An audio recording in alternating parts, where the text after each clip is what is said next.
আসসালামু আলাইকুম ওরহমতুল্লাহি ওয়াবারাকাতুহু। Open course chemistry first paper full free এই কোর্সে প্রথম এপিসোড প্রথম লেকচারে তোমাদের সবাইকে স্বাগতম জানাচ্ছি। তো আজকে আমরা বেসিক্যালি আমাদের কেমিস্ট্রি ফার্স্ট পেপার কোর্সের একদম অফিসিয়াল ফার্স্ট ক্লাসটা শুরু করতে যাচ্ছি। আজকে ফার্স্ট ক্লাস। সো প্রথম ক্লাসটা খুবই বরকতময়, যে কোনো কাজে প্রথমটা খুবই বরকতময়, প্রথমের সাথে থাকতে পারলে খুবই বরকত পাওয়া যায়। কাজেই আজকের ক্লাসটা খুবই ইম্পর্ট্যান্ট। তো আমি একটু করে অপেক্ষা করব, যারা এইমাত্র লাইভে জয়েন দিচ্ছ আরও জয়েন দিবে, এবং যারা অলরেডি আসা শুরু করেছো একটু করে লাইভের লিঙ্কটা আমার বিভিন্ন মেসেঞ্জার গ্রুপগুলোতে শেয়ার করে দাও, যাতে ওরা সবাই দেখতে পারে, এবং তোমাদের ফ্রেন্ডদেরকে মেনশন করে দাও। আমরা 1 মিনিট বা 2 মিনিট সময় নেব যাতে সবাই আসতে পারে। সবাই চলে আসলে আমরা আমাদের ক্লাসটা শুরু করে দিব। আচ্ছা, আমরা একটু সময় নেব যাতে সবাই চলে আসে। সবাই চলে আসলে আমরা আমাদের আজকে ফার্স্ট লেকচার, খুবই বরকতময় লেকচার, আমাদের কেমিস্ট্রি ফার্স্ট পেপার ওপেন কোর্সের খুবই বরকতময়, খুবই ইম্পর্ট্যান্ট, এবং বলা যায় আজকের লেকচারটার উপর বেসিক্যালি ডিপেন্ড করবে আমাদের পুরো চ্যাপ্টারটা। সো এই লেকচারে তোমাদের সবাইকে স্বাগতম। তোমরা সবাই দ্রুত চলে আসো, যারা চলে এসেছো লিঙ্কটা বিভিন্ন গ্রুপে আমার মেসেঞ্জার গ্রুপগুলোতে শেয়ার করে দাও, এবং অবশ্যই তোমাদের ফ্রেন্ডদেরকে মেনশন করতে থাকো। আমরা 1 মিনিট পরেই শুরু করে দিব। আচ্ছা, সবাই যাতে চলে আসে আমরা সেই সময়টা নিয়ে নিব, তারপর শুরু করে দিব। আর সব কিছু ঠিক থাকলে একটু করে জানাবে, সাউন্ড ভিডিও সব কিছু ক্লিয়ার আছে কিনা, কোনো সমস্যা হলে সেটা আমাদেরকে জানিয়ে দিবে। সো তোমরা যারা অলরেডি চলে এসেছো তোমাদেরকে আবার স্বাগতম জানাচ্ছি কেমিস্ট্রি প্রথম লেকচারে।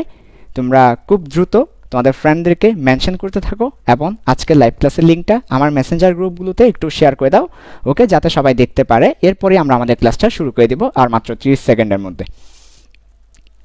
আজকের ক্লাসটা খুবই ইম্পর্ট্যান্ট, কেননা আজকের উপর বেসিক্যালি নির্ভর করবে পুরো চ্যাপ্টারটা। আমরা যে চ্যাপ্টারটা শুরু করেছি পুরো চ্যাপ্টারটা ডিপেন্ড করবে আজকের ক্লাসের উপরে, কারণ আজকে আমরা চ্যাপ্টার ম্যাপ পড়াবো তোমাদেরকে। আমরা একটু সময় নিচ্ছি যাতে সবাই চলে আসে, তারপরে আমরা শুরু করে দিব। খুবই বরকতময় একটা ক্লাস ইনশাআল্লাহ, তোমাদের দোয়াই সব কিছু ঠিকঠাক থাকলে, আল্লাহ চাইলে সবচেয়ে বরকতময় একটা ক্লাস হবে ইনশাআল্লাহ। সো তোমরা যারা চলে এসেছো, নিয়ত আমাদের বলেছিলাম আমরা 7 স্টেপে প্রিপারেশনগুলো নিব। সো তোমাদেরকে একটু জানিয়ে রাখি, সেটা হচ্ছে প্রথমে আমাদের নিয়ত ঠিক করতে হবে, আমাদের নিয়ত করতে হবে। নিয়ত ছাড়া কোনো কাজের আসলে বরকত পাওয়া যায় না। কাজে আমরা নিয়ত ঠিক করে নিই যে আজকে লাইভ ক্লাসে আমি যা কিছু লিখব, যা কিছু বলবো, তুমি যা কিছু দেখবে শুনবে সব কিছু খাতায় লিখে নিবে, এবং ক্লাস শেষে নোটটা শেয়ার করে দিবে। 1 নাম্বার কথা, আজকের ক্লাসে তোমার 100% মনোযোগ থাকবে আমার ক্লাসে। আমার মুখের একটা কথাও যেন মাটিতে না পড়ে, প্রত্যেকটা কথাই যেন তোমার মাথায় গেঁথে যায়, সেই নিয়তটা তুমি করে ফেলো। তাহলে আজকের ক্লাস আমাদের নিয়ত কি? আমাদের নিয়ত হচ্ছে আজকের ক্লাসের প্রত্যেকটা ওয়ার্ড যেন আমার মাথায় গেঁথে যায়। সবাই বলি আজকের ক্লাসের নিয়ত কি? আজকের ক্লাসের প্রত্যেকটা ওয়ার্ড যেন আমার মাথায় গেঁথে যায়। এটা হচ্ছে আমাদের প্রথম নিয়ত ঠিক করা উচিত। শুরু থেকে শেষ পর্যন্ত যতক্ষণ ক্লাস করি, ঠিক আছে, আমাদের নিয়ত হবে কি? আমাদের নিয়ত হবে পুরো ক্লাসটা যেন আমাদের মাথায় থাকে। আচ্ছা, তাহলে আমরা বিসমিল্লাহ বলে আমাদের ক্লাসটা শুরু করি। ওকে, বিসমিল্লাহির রহমানির রহিম। তাহলে আমরা শুরু করছি। আমরা আশা করি সবাই চলে এসেছো, কাজে আমরা শুরু করে দিই। তোমাদেরকে বারবার বলছি আমি যাই বলবো তাই নোট করে নিবে, একটা কথাও যেন মাটিতে না পড়ে, পরবর্তীতে নোটটা শেয়ার করে দিব। আচ্ছা, তো আমরা আমাদের কেমিস্ট্রি ফার্স্ট পেপারে 5টা চ্যাপ্টারের মধ্যে 2 নম্বর চ্যাপ্টারটা দিয়ে শুরু করেছি, চ্যাপ্টার 2। চ্যাপ্টার 2 এর নাম হচ্ছে গুণগত রসায়ন বা কোয়ালিটেটিভ কেমিস্ট্রি। তো যে কোনো একটা চ্যাপ্টার পড়তে হলে ওই চ্যাপ্টারের চ্যাপ্টার ম্যাপটা তোমাকে পড়তে হবে। চ্যাপ্টার ম্যাপ বলতে বোঝায় এই চ্যাপ্টারে কি কি আছে, এই চ্যাপ্টারের গভীরতা কতটুকু, এবং যিনি টিচার তিনি কিভাবে কোন টপিকের পর কোন টপিক এই চ্যাপ্টারটা পড়াবেন, এটাকে বলা হচ্ছে চ্যাপ্টার ম্যাপটা। এটা টিচার ভেদে ভিন্ন হতে পারে। আমি তোমাদেরকে এই পুরো চ্যাপ্টারটা কিভাবে পড়াবো, এই যে এখানে যে ম্যাপটা দেখতে পাচ্ছ, এভাবে করে সিরিয়াল ওয়াইজ এই টপিকগুলো তোমাকে পড়িয়ে এই চ্যাপ্টারটা শেষ করব। এটা হচ্ছে আমাদের চ্যাপ্টার ম্যাপটা, চ্যাপ্টারের গভীরতা, চ্যাপ্টারে কতটুকু আছে। তো দেখো, পুরো চ্যাপ্টার ম্যাপটা তোমাদেরকে মাথায় রাখতে হবে 2টি কারণে। একটি হচ্ছে পুরো চ্যাপ্টার ম্যাপটা যখন মাথায় থাকবে, পুরো চ্যাপ্টার ম্যাপটা যখন আমাদের মাথায় থাকবে, পরীক্ষার আগের রাতে আমার কাছে মনে হবে যে এই চ্যাপ্টারটা খুবই ছোট, এবং আমার প্রত্যেকটা টপিকই পড়া আছে কিনা যাচাই করে নেওয়া সহজ হবে। অর্থাৎ পুরো চ্যাপ্টারটা তোমার কাছে অনেক ছোট মনে হবে। কিসের কারণে? চ্যাপ্টার ম্যাপের কারণে। কেন? কারণ চ্যাপ্টার ম্যাপটা একটা বোর্ডের মধ্যে পুরো চ্যাপ্টার, এটাকে বলা হচ্ছে চ্যাপ্টার ম্যাপ। একটা বোর্ডের মধ্যে পুরো চ্যাপ্টার চলে এসেছে। আর আরেকটা বিষয় হচ্ছে, চ্যাপ্টার ম্যাপ থাকলে স্টুডেন্টরা বুঝতে পারে টিচার কোন দিন কোন টপিকের পর কোন টপিকটা পড়াবেন। এখানে চ্যাপ্টার ম্যাপটি ইম্পর্টেন্ট, কারণ আমি এই সিরিয়াল মেনটেন করে তোমাদেরকে পড়াবো। কাজেই তুমি বুঝতে পারবে কোন দিন কোন টপিকের পর কোন টপিক ধরা হবে। তাই চ্যাপ্টার ম্যাপটা একটু ভালো করে আমরা দেখব। তো দেখো, আমাদের গুণগত রসায়ন বা কোয়ালিটেটিভ কেমিস্ট্রি এই চ্যাপ্টারটাতে বেসিক্যালি 5টা ভাগে আমরা ভাগ করে নিয়েছি, 5 স্টার। ঠিক আছে, কয়টা ভাগে? 5টা ভাগে ভাগ করে নিয়েছি। আমি একটু করে তোমাদেরকে কাইন্ডলি রিকোয়েস্ট করব, যেহেতু এখন ক্লাসের শুরুর দিকে, তোমরা একটু তোমাদের ফ্রেন্ডদেরকে মেনশন করে দাও, যাতে করে সবাই চলে আসতে পারে। কারণ হঠাৎ করে মাঝখানে ক্লাস আসলে সে কিন্তু বুঝতে পারবে না। কাজেই শুরুর দিকে একটু মেনশনটা করে ফেলো সবাই। আমি একটু সময় দেবো তোমাদেরকে, 30 সেকেন্ড। তোমরা একটু তোমাদের ফ্রেন্ড যাদেরকে মেনশন করার কথা তাদেরকে শুরুর দিকে মেনশনটা করে ফেলো, কারণ মাঝখানে আসলে সে বুঝতে পারবে না। ঠিক আছে, একটু করে মেনশন করে ফেলো সবাই, তারপর আমরা ক্লাসটাতে যাব। একটু করে সবাই মেনশনটা করে ফেলো শুরুর দিকে, যাতে তোমার ফ্রেন্ড খুব দ্রুত চলে আসতে পারে। আচ্ছা, সব কিছু ঠিক আছে আশা করি? ওকে, তাহলে দেখো, আমাদের এই চ্যাপ্টারে 5টা ভাগ করা হয়েছে। অর্থাৎ ব্রাজিল যেমন 5বার বিশ্বকাপ নিয়েছে, এই চ্যাপ্টারে 5টা কি আছে? ভাগ আছে। আমাদের হাতের আঙ্গুল কয়টা? 5টা। চ্যাপ্টারে ভাগ কয়টা? 5টা। আমাদের হাতের আঙ্গুল কয়টা? 5টি। আর চ্যাপ্টারে ভাগ কয়টি? 5টি। আচ্ছা, তাহলে আমরা হাতের আঙ্গুলের সাহায্যে আজকে চ্যাপ্টার ম্যাপটা দেখব। তাহলে 1 নাম্বার আসো, প্রথম ভাগ হচ্ছে পরমাণু মডেল বা অ্যাটমিক মডেল। প্রথমে আমরা অ্যাটমিক মডেলটা দেখব। অ্যাটমিক মডেলকে আমরা 2 ভাগে ভাগ করতে পারি, একটা ক্লাসিক্যাল মডেল আর একটা কোয়ান্টাম মডেল। একটা ক্লাসিক্যাল আর একটা কোয়ান্টাম। সোজা বাংলায় যদি বলতে চাই, একটা হচ্ছে নর্মাল ফিজিক্স আর একটা হচ্ছে কোয়ান্টাম ফিজিক্স। নর্মাল ফিজিক্স দিয়ে যদি পরমাণুকে ব্যাখ্যা করি ক্লাসিক্যাল, কোয়ান্টাম ফিজিক্স দিয়ে যদি ব্যাখ্যা করি তাহলে কোয়ান্টাম। ফিজিক্স কয় ধরনের? 2 ধরনের, নর্মাল ফিজিক্স, কোয়ান্টাম ফিজিক্স। ওই ফিজিক্সকে যখন কেমিস্ট্রিতে নিয়ে আসবো, পরমাণু মডেলে নিয়ে আসবো, তখন হয়ে যাবে classical model, quantum model. Classical মডেলে কি কি থাকবে? থমসন, রাদারফোর্ড, বোর থাকবে। আর কোয়ান্টামে থাকবে ডি ব্রগলি, ইলেকট্রনের তরঙ্গ ধর্ম, হাইজেনবার্গের অনিশ্চয়তার নীতি, শ্রোডিঙ্গার্সের তরঙ্গ সমীকরণ। তাহলে আমি ক্লাসিক্যালে এগুলো পড়াবো আর কোয়ান্টামে এই জিনিসগুলো পড়াবো তোমাদেরকে। এরপর পরমাণু মডেল শেষ করে, পরমাণু মডেলের এই টপিকগুলো শেষ করার পর আমরা যাব সেকেন্ড টপিকে। সেকেন্ড টপিকটা কি? সেকেন্ড টপিকটা হচ্ছে ইলেকট্রোম্যাগনেটিক ওয়েভ। EMW মানে কি? ইলেকট্রোম্যাগনেটিক ওয়েভ, তার মানে তড়িৎ চৌম্বকীয় তরঙ্গ বলতে পারো, তড়িৎ চৌম্বকীয় বর্ণালী অথবা তড়িৎ চৌম্বকীয় তরঙ্গ। এরপর পড়াবো তোমাদেরকে রেখা বর্ণালী, এরপর তাদের অ্যাপ্লিকেশন। এর মধ্য দিয়ে আমার দ্বিতীয় ভাগটা শেষ হয়ে যাবে। তাহলে একটু কাইন্ডলি আমাকে বলো তো, প্রথম ভাগে কি পড়েছি? পরমাণু মডেল পড়েছি। দ্বিতীয় ভাগে কি পড়েছি? তড়িৎ চৌম্বকীয় তরঙ্গ, বর্ণালী, অ্যাপ্লিকেশন। যাক, আলহামদুলিল্লাহ। এবার আমরা 3 নম্বর ভাগে আসব। 3 নম্বর ভাগে আমরা পড়ব কোয়ান্টাম সংখ্যা, ইলেকট্রন বিন্যাস। আর ইলেকট্রন বিন্যাসকে আমরা পড়ব 3টা প্রিন্সিপলের সাহায্যে, 3টা সূত্রের সাহায্যে, 3টা নিয়মের সাহায্যে। কি ওই 3টা নিয়ম? আউবাউ, পলি, হুন্ড। হুন্ডের নিয়ম, পলির নিয়ম, আউবাউ নিয়ম। এই 3টার সাহায্যে আমরা ইলেকট্রন বিন্যাসটা পড়ে এই ভাগটা শেষ করব। যাক, আলহামদুলিল্লাহ। এবার 4 নম্বর ভাগে আসো। 4 নম্বর ভাগে আমরা পড়ব এই চ্যাপ্টারের সবচেয়ে ইম্পর্টেন্ট টপিক, দ্রাব্যতা বা সলিবিলিটি। দ্রাব্যতা নিয়ে আমরা পড়াশোনা করব, তারপর আয়ন শনাক্তকরণ নিয়ে আমরা পড়াশোনা করব। তাহলে দ্রাব্যতা খুব ইম্পর্টেন্ট একটা টপিক। 4 নম্বর ভাগে আছে আয়ন শনাক্তকরণ, একটা প্র্যাকটিক্যাল কনসেপ্ট, ওইটা আমাদের 4 নম্বর ভাগে আছে। আচ্ছা, এরপরে আমরা চলে যাব সর্বশেষ টপিক, পৃথকীকরণ। পৃথকীকরণ বলতে দ্রব, দ্রাবক, দ্রবণ, এদের মধ্যে পৃথকীকরণের ব্যাপার স্যাপার হয়তো দেখা যেতে পারে। দ্রবণ থেকে দ্রবকে পৃথক করা লাগছে, কিংবা দ্রাবক থেকে দ্রবকে পৃথক করতে হচ্ছে, তখন আমরা পৃথকীকরণ কনসেপ্টে চলে যাব। কেমিস্ট্রি আমাকে শেখাবে কিভাবে দ্রবণ থেকে বা দ্রাবক থেকে দ্রবকে পৃথক করতে হয়। আর এই কাজটা আমরা করব 3টা পদ্ধতি দিয়ে। একটা হচ্ছে পাতন, যেটাকে ইংলিশে বলা হচ্ছে ডিস্টিলেশন, এরপর দ্রাবক নিষ্কাশন, এরপর হচ্ছে ক্রোমাটোগ্রাফি। তার মানে পাতন, দ্রাবক নিষ্কাশন, ক্রোমাটোগ্রাফি, এই 3টা হচ্ছে আমাদের পৃথকীকরণ পদ্ধতি। এর মধ্য দিয়ে আমাদের হাতের 5টা আঙ্গুল শেষ হয়ে যাবে, অর্থাৎ এই পুরো চ্যাপ্টারটা শেষ হবে এর মধ্য দিয়ে।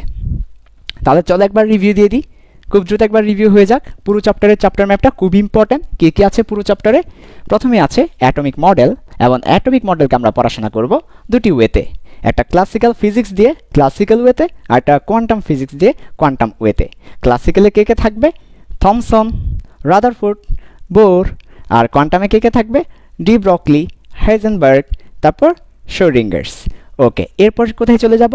তড়িৎচুম্বকীয় তরঙ্গ, রেখা বর্ণালী, এবং কোথায়? তাদের অ্যাপ্লিকেশনে। 2টা আঙ্গুল শেষ। 3 নম্বর আঙ্গুলে কি আছে? কোয়ান্টাম সংখ্যা এবং ইলেকট্রন বিন্যাস, আর ইলেকট্রন বিন্যাসের সে 9-10-এ পড়ে আসা 3টা নিয়ম।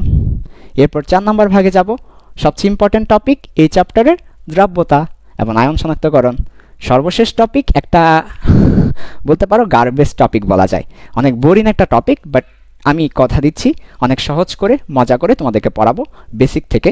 সেটা হচ্ছে পাতন, দ্রাবক নিষ্কাশন, ক্রোমাটোগ্রাফি। এর মধ্য দিয়ে আমাদের এই পুরো চ্যাপ্টারটা শেষ হবে। তাহলে এটা ছিল আমাদের চ্যাপ্টার ম্যাপটা। তো আজকের ক্লাস আমরা কি পড়াবো? আজকের ক্লাসে আমরা পড়াবো তোমাদেরকে রাদারফোর্ড পরমাণু মডেল। আজকের ক্লাসে শুধু এইটুকুই তোমাদেরকে পড়ানো হবে। আগামী ক্লাসে বোর পড়াবো। এরপর দিন আস্তে আস্তে একটা টপিক ধরবো। তাহলে আজকে আমরা যাব রাদারফোর্ড পরমাণু মডেলে। তার আগে পরমাণু মডেলের ইতিহাসটা একটু বলে ফেলবো। সো এখন পরমাণু মডেলের ইতিহাস বলবো, তারপর রাদারফোর্ড পরমাণু মডেলে যাব। তো তোমরা কি চ্যাপ্টার ম্যাপটা বুঝতে পেরেছো সবাই? যদি বুঝতে পারো আলহামদুলিল্লাহ, তোমাদের ফ্রেন্ডদেরকে মেনশন করতে থাকো। আমি ততক্ষণে পরমাণু মডেলের ইতিহাসে চলে যাই। তোমাদের ফ্রেন্ডদেরকে মেনশন করতে থাকো। আচ্ছা,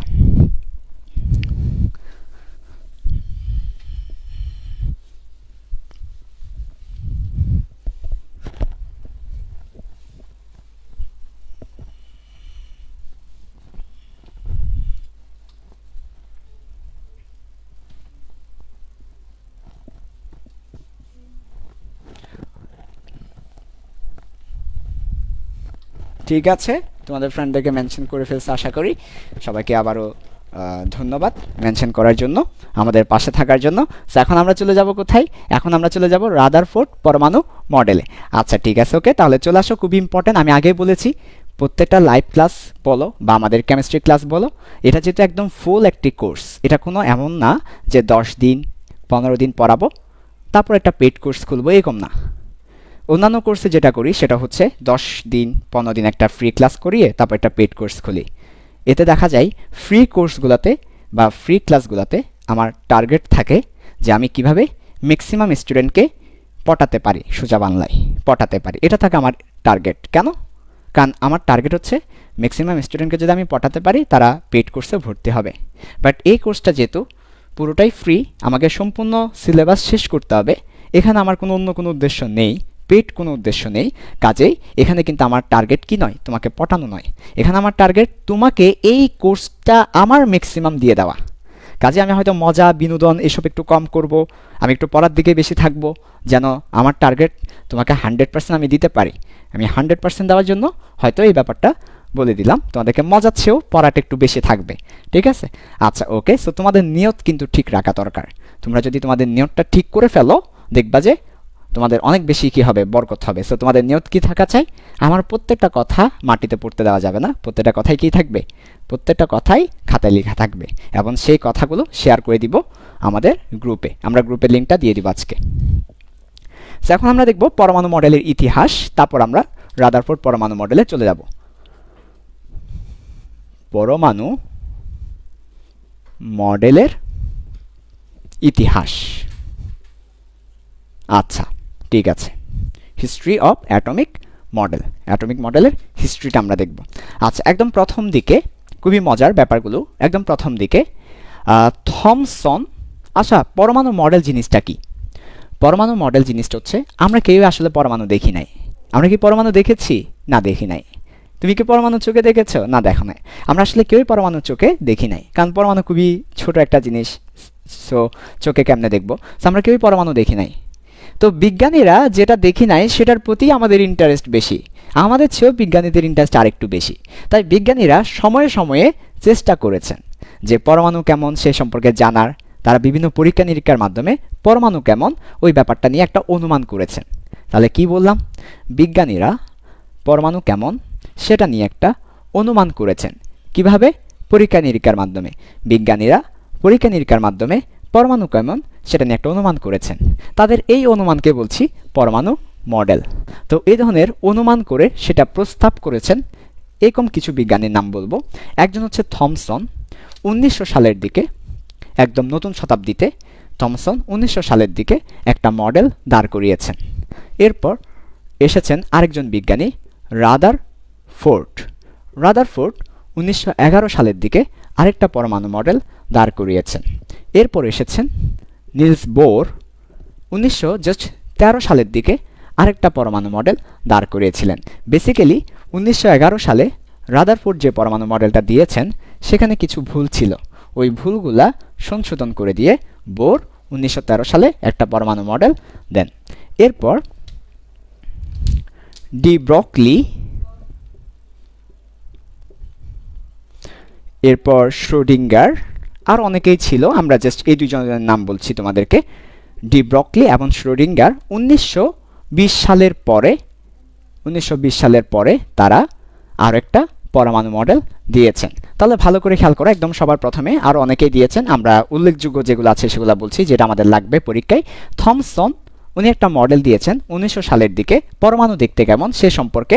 ওনার মডেলের নামটাও জেনে রাখতে পারো তোমরা, সেটা হচ্ছে প্লাম পুডিং মডেল। লাগবে না, এত বেশি ইম্পর্টেন্ট না। প্লাম পুডিং মডেল, এটা থমসনের একটা মডেল ছিল, 1900 সালের দিকে এই মডেলটা তিনি দিয়েছিলেন। তারপর রাদারফোর্ড 1911 সালের দিকে একটা মডেল দিয়েছিলেন, যেটা সৌরজগতের সাথে মিলে যাওয়ায় সোলার মডেল বলা হচ্ছে, সেটাকে সোলার মডেল। আচ্ছা, তারপর নিলস বোর 1913 সালে একটা খুব গ্রহণযোগ্য একটা পরমাণু মডেল দিয়েছেন। অর্থাৎ নিলস বোর যে প্রস্তাবগুলো দিয়েছিলেন ওইগুলা এখনো পর্যন্ত খুবই বাস্তবসম্মত, সবাই মেনে নিয়েছিল, গ্রহণ করেছিল, খুব কম ভুল ছিল। আচ্ছা, নিলস বোরের 1913 সালের পরমাণু মডেলে। এরপর ডি ব্রকলি এবং শ্রোডিঙ্গার 1920 সালের দিকে, 20 সালের পরের দিকে আরও একটা পরমাণু মডেল তারা কি করেন, উপস্থাপন করেছেন। তো মজার ব্যাপারটা একটু বলে নিই। মজার ব্যাপার হচ্ছে আসলে আমাদের 1900 সাল থেকে শুরু করে 1920 সাল পর্যন্ত, এই যে 20 বছর, 1900 সাল থেকে 1920 সাল পর্যন্ত এই যে 20 বছরের একটা সময়, এই 20 বছর কিন্তু একটা ফিজিক্সের একটা নতুন স্টাইল শুরু হয়ে যায়। ফিজিক্সের একটা নতুন স্টাইল শুরু হয়ে যায়, ফিজিক্সের একটা নতুন যুগের সূচনা হয়। কত সাল থেকে কত সাল বলো তো? 1900 সাল থেকে শুরু করে 1920 সাল পর্যন্ত ফিজিক্স একটা নতুন যুগের সূচনা হয়ে যায়। কি ওই নতুন যুগটা? ওই নতুন যুগটা হচ্ছে কোয়ান্টাম ফিজিক্স। সো 1900 সাল থেকে শুরু করে 1920 সাল পর্যন্ত এই 20 বছর কোয়ান্টাম ফিজিক্সের খুব বেশি কি হয়, চর্চা শুরু হয়ে যায়, কোয়ান্টাম ফিজিক্সের স্টাইল শুরু হয়।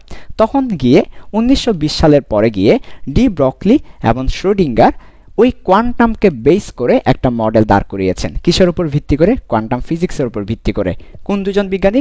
ডি ব্রকলি এবং শ্রোডিঙ্গার। তাই তাদের মডেলটাকে আমরা বলি কোয়ান্টাম মডেল। ওই যে তোমাদেরকে বলেছিলাম কোয়ান্টাম মডেল, তাহলে কাদের মডেলটাকে আমরা কোয়ান্টাম মডেল বলবো? ডি ব্রকলি এবং শ্রোডিঙ্গারের মডেলকে আমরা কোয়ান্টাম মডেল বলবো। কেন? কারণ তারা কোয়ান্টাম ফিজিক্সের উপর ভিত্তি করে, কোয়ান্টাম মেকানিক্সের উপর ভিত্তি করে এই মডেলটা দিয়েছিলেন। আর থমসন এবং রাদারফোর্ড ওনারা মডেলটা দিয়েছিলেন, মানে আগে যে ফিজিক্সটা ছিল ওই ফিজিক্সের নাম কি? আগে যে ফিজিক্সটা ছিল যেটা কোয়ান্টাম ছিল না, নর্মাল ফিজিক্স। তো নর্মাল ফিজিক্সের উপর দেওয়াই, নর্মাল ফিজিক্সকে তো নর্মাল বললে কেমন নর্মাল শোনাই, তাই না? নর্মাল শোনায় না, নর্মাল ফিজিক্স। তাই এটাকে আমরা আরেকটা নাম দিই, সেটা হচ্ছে ক্লাসিক্যাল ফিজিক্স। তার মানে তাদের মডেলকে বলা হয় ক্লাসিক্যাল মডেল। তাহলে থমসন এবং রাদারফোর্ড নর্মাল ফিজিক্সের উপর ভিত্তি করে মডেল দিয়েছিলেন, ওইটাকে আমরা বলছি ক্লাসিক্যাল মডেল। আর ডি ব্রকলি এবং শ্রোডিঙ্গার কোয়ান্টামের উপর ভিত্তি করে দিয়েছেন, ওটাকে বলছি কোয়ান্টাম মডেল। এবার তোমাদের মনে একটা প্রশ্ন, তাহলে বোর সাহেব কি দোষ করেছেন? নিলস বোর 1913 সালে যে পরমাণু মডেল দিয়েছেন তিনি কি দোষ করেছেন? আসলে নিলস বোরের পরমাণু মডেলটা ছিল এই দুইটার যোগসূত্র, অর্থাৎ এটাতে ক্লাসিক্যালও আছে, এটাতে কোয়ান্টামও আছে। তাহলে এটা হচ্ছে ক্লাসিক্যাল যোগ কোয়ান্টাম। তাহলে নিলস বোরের পরমাণু মডেলটা আসলে খুবই ইম্পর্টেন্ট। কেন? কারণ এটাতে ক্লাসিক্যালের ব্যাপারগুলো আছে, কোয়ান্টামের ব্যাপারগুলোও আছে। সো ক্লাসিক্যাল থেকে কোয়ান্টামে যাওয়ার মূল সেতু বন্ধন বলা যায় নিলস বোরের পরমাণু মডেলকে। আচ্ছা, তো এই ছিল আমাদের বেসিক্যালি পরমাণু মডেলের ইতিহাস। আমরা বলেছি পরমাণু মডেলের ইতিহাস পড়াবো, ইতিহাসে আমাদের এই ব্যাপারগুলো লাগবে। আচ্ছা, এখন আমরা চলে যাব আমাদের বইয়ে একদম প্রথম কনসেপ্ট রাদারফোর্ডের পরমাণু মডেল, এই টপিকটাতে আমরা চলে যাব। সো তোমরা একটু তোমাদের ফ্রেন্ডদেরকে মেনশন করতে থাকো। আমি একটু করে পরমাণু মডেল ইতিহাস আরেকবার সামারি দিয়ে দিই। 1900 সালের দিকে থমসন একটা মডেল দিয়েছিলেন, প্লাম পুডিং মডেল বলা হচ্ছে। খুব বেশি এটার বিস্তারিত ব্যাখ্যা আমাদের লাগবে না। এরপর রাদারফোর্ড 1911 সালের দিকে একটা মডেল দিয়েছিলেন, যেটাকে সোলার মডেল বলা হচ্ছে, এবং এই দুইটা মডেল দিয়েছিলেন ক্লাসিক্যাল ফিজিক্সের উপর ভিত্তি করে, তাই এদেরকে ক্লাসিক্যাল মডেল বলছি। পরবর্তীতে ডি ব্রকলি এবং শ্রোডিঙ্গার 1920 সালের পরে কোয়ান্টাম ফিজিক্সের উপর ভিত্তি করে একটা মডেল দিয়েছেন, কোয়ান্টাম মেকানিক্সের উপর ভিত্তি করে মডেল দিয়েছেন, কোয়ান্টাম মডেল। আর নিলস বোরের মডেলটা ছিল বেসিক্যালি ক্লাসিক্যাল এবং কোয়ান্টামের মিক্স করা। ঠিক আছে, আচ্ছা, তো এই ছিল আমাদের পরমাণু মডেলের ইতিহাস। এখন আমরা চলে যাব আমাদের কনসেপ্ট 1, রাদারফোর্ডের পরমাণু মডেল। তোমরা একটু মেনশন করতে থাকো তোমাদের ফ্রেন্ডদেরকে, যাতে করে সবাই ক্লাসটা করতে পারে। ঠিক আছে, আর প্রত্যেকটা কথা খাতায় লিখে রাখো, প্রত্যেকটা একদম সব কিছু নোট করে নাও, তোমাদের খুব বেশি কাজে দিবে।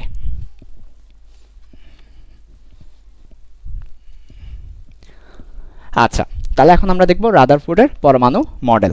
ওকে, তাহলে চলে আসো রাদারফোর্ডের পরমাণু মডেল। যে কোনো একটা পরমাণু মডেলকে পড়ার ওয়ে হচ্ছে 4টা। যে কোনো একটা পরমাণু মডেল পড়ার ওয়ে কয়টা? 4টা। যে কোনো একটা পরমাণু মডেল পড়ার ওয়ে হচ্ছে 4টা। কি কি দেখো ভালো করে, যে কোনো একটা পরমাণু মডেলের পড়ার ওয়ে হচ্ছে 4টা। 1 নাম্বার হচ্ছে প্রি বেসিক। ওই মডেলটা নিয়ে তোমাকে আগে থেকে কিছু জানতে হবে। কোনো একটা মডেল পড়তে গেলে ওই মডেল নিয়ে তোমাকে আগে থেকে কিছু একটা জানতে হবে, এটাকে আমরা কি বলবো? প্রি বেসিক বলবো। এরপর 2 নাম্বার হচ্ছে যন্ত্র সেট আপ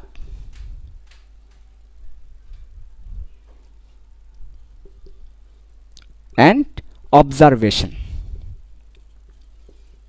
2 নাম্বার কিভাবে ওই মডেলটা তিনি কোন পরীক্ষা নিরীক্ষার মাধ্যমে দিয়েছেন, যন্ত্র সেটআপটা কি ছিল, অবজারভেশনটা কি ছিল, সেটা তোমাকে জানতে হবে। 3 নাম্বার এই অবজারভেশনের উপর ভিত্তি করে তিনি কি প্রস্তাবনা, কি প্রপোজাল তিনি দিয়েছেন, ওই প্রপোজালগুলো তোমাকে জানতে হবে। 4 নাম্বার ওই পরমাণু মডেলে পরবর্তীতে কি কি ভুল ছিল, সেই ভুল ত্রুটিগুলো তোমাকে জানতে হবে। ভুল ত্রুটি, যেটাকে আমাদের বইয়ের ভাষায় সীমাবদ্ধতা বলা হয়, সীমাবদ্ধতাগুলো আমাকে জানতে হবে, অথবা ইংলিশ ভার্সনে যারা আছো ড্রব্যাক বলা হচ্ছে, ওই ড্রব্যাকগুলো আমাকে জানতে হবে। তার মানে যে কোনো একটা পরমাণু মডেল পড়ার ওয়ে কয়টা? 4টা। প্রথমে কি জানতে হবে? প্রি বেসিক জানতে হবে, তারপর যন্ত্র কিভাবে সেট আপ করা হয়েছে সেটা, এবং অবজারভেশনগুলো কী ছিল সেটা জানতে হবে, তারপর প্রস্তাবনাটা জানতে হবে, তারপর ভুল ত্রুটি এবং সীমাবদ্ধতাগুলো আমরা জানবো। তাহলে রাদারফোর্ডের পরমাণু মডেল আমরা প্রথমে কি জানবো? প্রি বেসিক জানবো, তারপর অবজারভেশন দেখব, তারপর প্রস্তাবনা দেখব, তারপর ভুল ত্রুটি অথবা সীমাবদ্ধতা দেখব। আবার বলছি, আমরা এখন প্রি বেসিক দেখব, তারপর অবজারভেশন দেখব, তারপর প্রস্তাবনা দেখব, তারপর ভুল ত্রুটি অথবা সীমাবদ্ধতা দেখে আজকের ক্লাসটা আমরা শেষ করব। তাহলে চলে আসো, খুবই ইম্পর্টেন্ট, প্রত্যেকটা আসলে লাইন ইম্পর্টেন্ট, তুমি যদি একটু মনোযোগ দাও। সো দেখো, একটা একটা করে আমরা শুরু করছি। তো প্রি বেসিকে আসো, একদম প্রথম দিকে রাদারফোর্ড পরমাণু মডেল জানতে হলে আমাদেরকে 3টা প্রি বেসিক লাগবে। কয়টা প্রি বেসিক? 3টা প্রি বেসিক আমরা দিয়ে দিচ্ছি। 1 নাম্বার প্রি বেসিক ভালো করে খেয়াল করো, প্রি বেসিক 1, একদম সিম্পল, সেটা সবাই জানি আমরা। এই যে আমরা যে পরমাণু পড়ছি, সো পরমাণুর মধ্যে একদম মেইন কয়টা কণা থাকে? একদম মেইন কণা থাকে প্রোটন, একদম মেইন কণা থাকে নিউট্রন, একদম মেইন কণা থাকে ইলেকট্রন। সো পরমাণুর মধ্যে বেসিক্যালি 3টা মেইন কণা থাকে, প্রোটন, নিউট্রন, ইলেকট্রন। প্রোটনের চার্জ +1, নিউট্রনের চার্জ 0, ইলেকট্রনের চার্জ -1, যদি আমরা চার্জের ভিত্তিতে ব্যাপারটাকে দেখাই। তাহলে এই ব্যাপারটা কিন্তু আমরা সবাই জানি, এটা হচ্ছে প্রি বেসিক, আমাকে জানা থাকতে হবে, যেটা আমি পরমাণু মডেল পড়ছি। সো পরমাণু জিনিসটা কি সেটা জানা থাকতে হবে। তাহলে পরমাণু জিনিসটা হচ্ছে বেসিক্যালি অনেকগুলা কণা দ্বারা গঠিত হলো, বেসিক্যালি 3টা কণা থাকে সেখানে, একটা হচ্ছে প্রোটন, একটা হচ্ছে নিউট্রন, আর একটা হচ্ছে ইলেকট্রন, এবং তাদের চার্জগুলো দেখালাম। এবার আসো প্রি বেসিক 2। প্রি বেসিক 2 হচ্ছে যখন একটা পরমাণুর মধ্যে অনেকগুলা প্রোটন থাকবে, অনেকগুলা নিউট্রন থাকবে। স্বাভাবিকভাবে প্রোটন বেশি থাকলে নিউট্রন বেশি থাকে। সো অনেকগুলো প্রোটন, অনেকগুলা নিউট্রন যখন থাকবে, অনেকগুলো প্রোটন, অনেকগুলো নিউট্রন, কতগুলো একটু যদি আইডিয়া দিতেন। হ্যাঁ, আইডিয়া দিচ্ছি। মনে করো 80 এর অধিক, 80++, তার মানে কোন একটা পরমাণুর মধ্যে 80++, 80 এর অধিক যদি প্রোটন থাকে, নিউট্রন থাকে, তাহলে কি হবে? তাহলে এখানে একটা মারামারি হবে।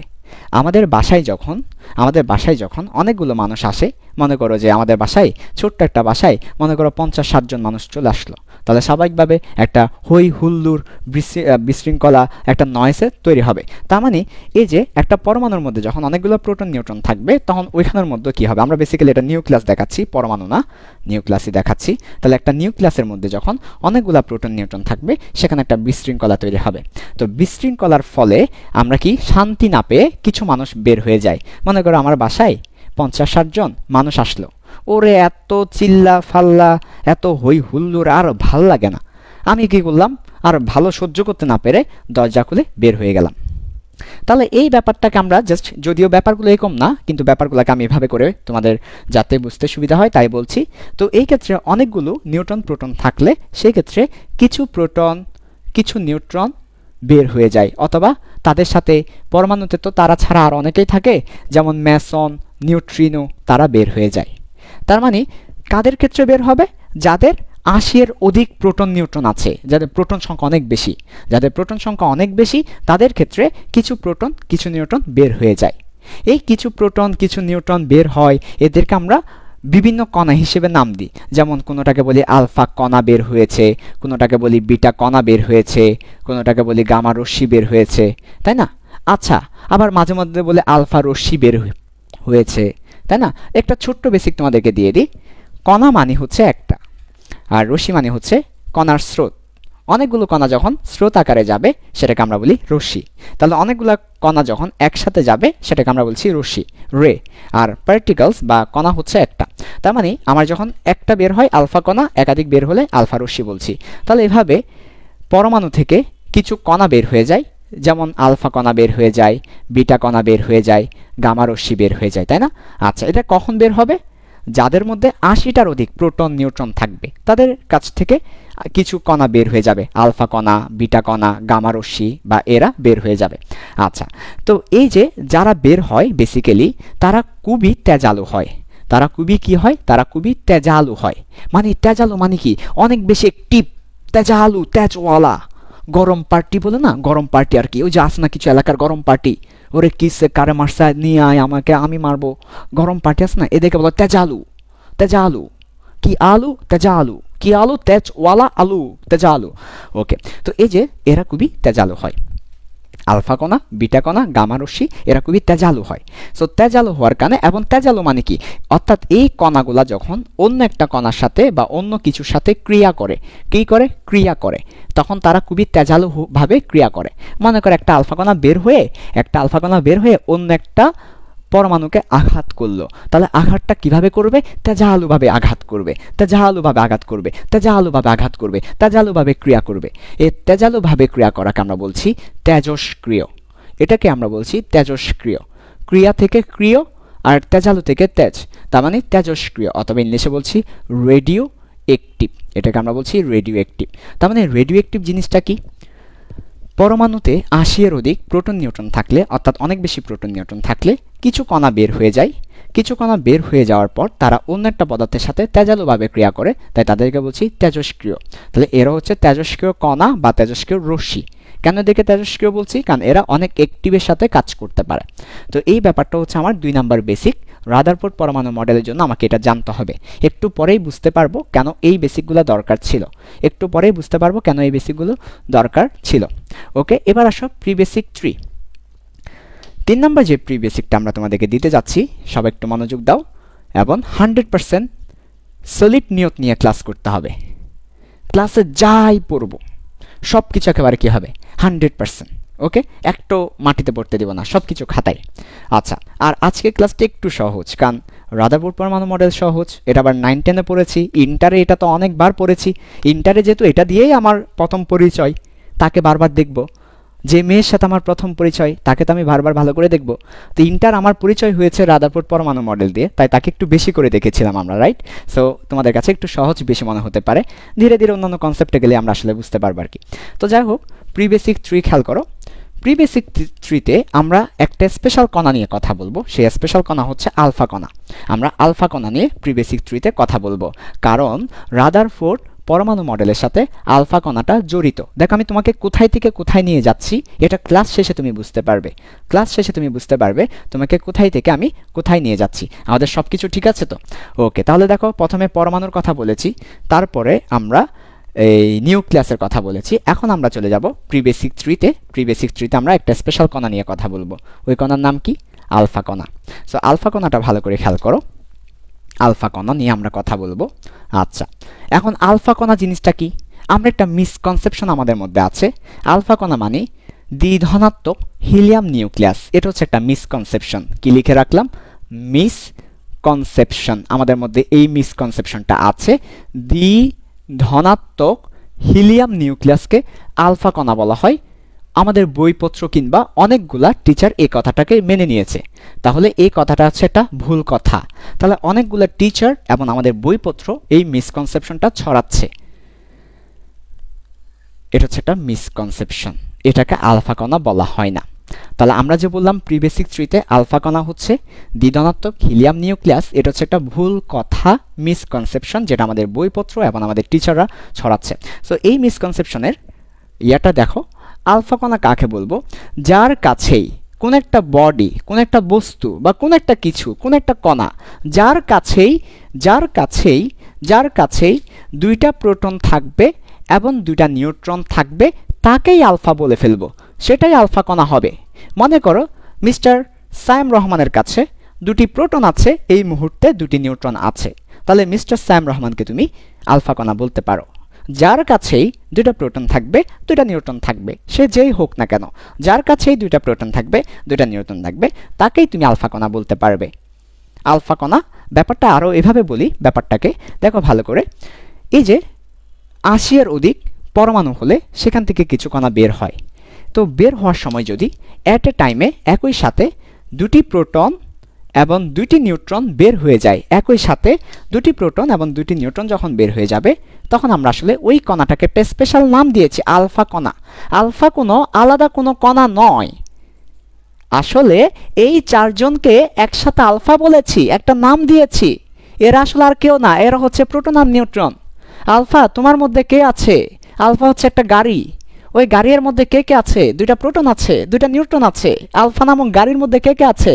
আলফা নামক গাড়ির মধ্যে দুইটা প্রোটন আছে, দুইটা নিউট্রন আছে। তাহলে আলফা নামক গাড়ির মধ্যে কারা আছে? দুইটা প্রোটন, দুইটা নিউট্রন। তার মানে অনেকে মনে করে আলফা হচ্ছে আলাদা একটা কণা, প্রোটন নিউট্রনের মতো একটা কণা। না, এটা না। যার মধ্যে দুইটা প্রোটন, যার মধ্যে দুইটা নিউট্রন থাকবে, সেই আলফা কণা। বুঝাতে পেরেছি? আচ্ছা, তো এই মিসকনসেপশনটা রাখা যাবে না যেটা শুধু হিলিয়ামের জন্য না, শুধু হিলিয়াম না, যার কাছে দুইটা প্রোটন থাকবে, যার কাছে দুইটা নিউট্রন থাকবে, সেই আলফা হবে। বুঝতে পেরেছো? তো আসলে আমাদের বইয়ে কথাটা আসলে কিভাবে বুঝাতে চেয়েছে আর তোমরা কিভাবে বুঝেছো সেটা দেখো, ব্যাপারটা দেখো। তো আমি এই ব্যাপারটা একটু বুঝিয়ে দিচ্ছি, বইয়ের ব্যাপারটা আসলে বইয়ে কি বুঝাতে চেয়েছিল তোমাদেরকে আর তোমরা কি বুঝে নিয়েছো সেই ব্যাপারটা। ওকে, তাহলে আলফা মানে যার কাছেই দুইটা প্রোটন থাকবে, যার কাছেই দুইটা নিউট্রন থাকবে, সেই আমাদের আলফা কণা হবে। আচ্ছা, খুব ভালো কথা। তো এখন আমরা একটু দেখব ব্যাপারটা। তাহলে আলফা কণা যদি হয় দুইটা প্রোটন এবং দুইটা নিউট্রন, আলফা কণার চার্জ কত? আলফা কণার চার্জ হবে দুইটা প্রোটনের চার্জ, দুইটা প্রোটনের চার্জ একটু আগে দিয়েছি, দুইটা প্রোটন হচ্ছে +1 করে +2, আর দুইটা নিউট্রনের চার্জ কত? দুইটা নিউট্রনের চার্জ 0, তার মানে আলফা কণার চার্জ হচ্ছে +2। আচ্ছা, তা আসলে কেন বলা হয় আমাদের বইয়ে যে দ্বিধনাত্মক হিলিয়াম? কারণ হিলিয়ামের মধ্যে দুইটি প্রোটন আছে, দুটি নিউট্রন আছে, দুটি ইলেকট্রন আছে। এখন হিলিয়াম যদি দ্বিধনাত্মক বলা হয়, দ্বিধনাত্মক অর্থ হিলিয়াম যদি দুইটা ইলেকট্রন ছেড়ে দেয়, তার মানে দুইটা ইলেকট্রন ছেড়ে দিয়েছে। সো দুইটা ইলেকট্রন যখন চলে যাবে তখন দুইটা প্লাস দিব, দ্বিধনাত্মক। তাহলে দেখো তো, যখন হিলিয়ামের মাথায় দুইটা প্লাস দিয়ে দিব, দ্বিধনাত্মক হিলিয়াম হয়ে যাবে। দুইটা ইলেকট্রন যখন চলে যাবে তখন তার কাছে আর কি থাকবে? দুইটা প্রোটন থাকবে, দুইটা নিউট্রন থাকবে। তো এটা কিসের সাথে মিলে যায়? আলফার সাথে মিলে যায়। তাহলে এটা একটা আলফা, অবশ্যই এটা একটা আলফা, তাহলে এটাকে আমরা আলফা বলতে পারি, আলফা কণা। তাহলে আমাদের বইয়ে বলা উচিত ছিল দ্বিধনাত্মক হিলিয়াম নিউক্লিয়াসের মতো।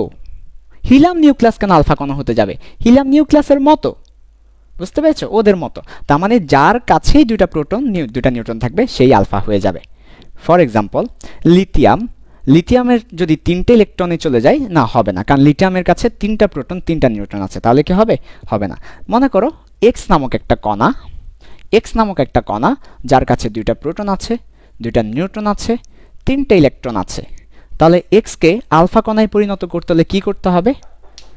এক্সকে আলফা কণায় পরিণত করতে হলে দেখো, তাহলে এক্স এর কাছে 2টা প্রোটন আছে, 2টা নিউট্রন আছে, 3টে ইলেকট্রন আছে। এক্সকে যদি আমরা আলফা কণায় পরিণত করতে চাই, তাহলে 3টা নিউট্রনকে চলে যেতে হবে।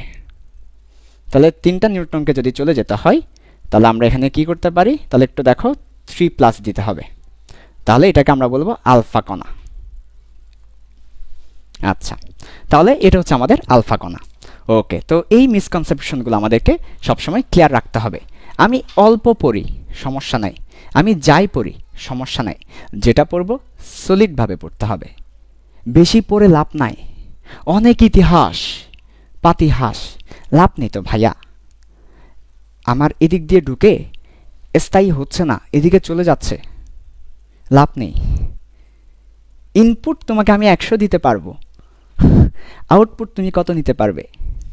আমি তোমাকে ইনপুট হিসেবে 100 দিতে পারবো, তুমি নিতে পারবে মাত্র 10, তুমি নিতে পারবে মাত্র 20, 90 তো লস হবে। আমি সেটা চাই না। আমার এই পুরো কোর্সে আমার উদ্দেশ্য থাকবে তুমি যতটুকু নিতে পারবে এবং তোমার যতটুকু দরকার আমি ওই টপিকগুলো ভালো করে তোমাকে ক্লিয়ার করে দিব। তাহলে আমাদের 3 নাম্বার প্রি বেসিকটা আশা করি ক্লিয়ার। 3 নাম্বার প্রি বেসিক হচ্ছে আলফা কণা বেসিকটা। যার কাছে 2টা প্রোটন, যার কাছে 2টা নিউট্রন থাকবে, সেই আমাদের আলফা কণা হবে।